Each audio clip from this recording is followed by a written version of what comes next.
შემდეგი სტუმარი გახლავთ განათლების მინისტრი.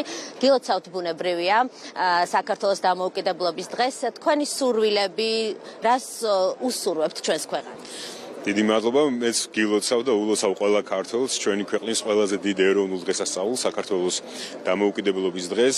თქმა უნდა, ეს ის დღე არის, რომელიც გვაერთიანებს ყველა ქართველს და რაც შეეხება თქვენ შეკითხვას, უსურვებ იმას, რომ უკვე ძალიან მალე ესე იგი უსურვებ, რომ ჩვენ გვეცხოვროს გაერთიანებულ და დავისუფალ და დამოუკიდებელ ქვეყანაში, უსურვებ მშვიდობას და რა თქმა უნდა, ეკონომიურ წინსვლას.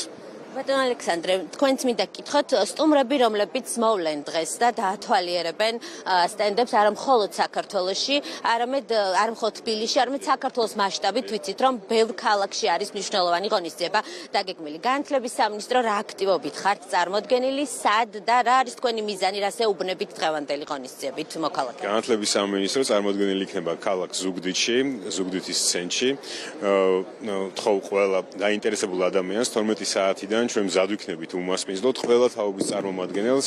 შემიძლია ვთქვა, რომ წელს განსაკუთრებულად საინტერესო პროგრამით ვიქნებით წარდგენილი, მათ შორის იქნება ბევრი სიახლეც, პირველად იქნება საერთოდ პლანეტარიუმი და ნებისმიერ თაობის ადამიანს ექნება საშუალება, რომ მისთვის საინტერესო და შემეცნებითი ფორმატის, ასე ვთქვათ, გასართობის იპოვოს და დარწმუნებული ვარ, რომ მათ შორის კოლეჯები იქნებიან, პროფესიული კოლეჯები წარმოდგენილი იქნებიან, უმაღლესი დაწესებულებები სასწავლო დაწესებულებები წარმოდგენილი და ყველა მათგანს აქვს ძალიან საინტერესო ბევრი გასართობი მეორის მხრივ ასევე შემეცნებითი პროგრამა და დარწმუნებული ვარ, რომ ყველა მათგანი ვინც დღეს იქ მოვა, ის იამოვნებს ჩვენი ღონისძიებებით აქტივობით. მადლობა.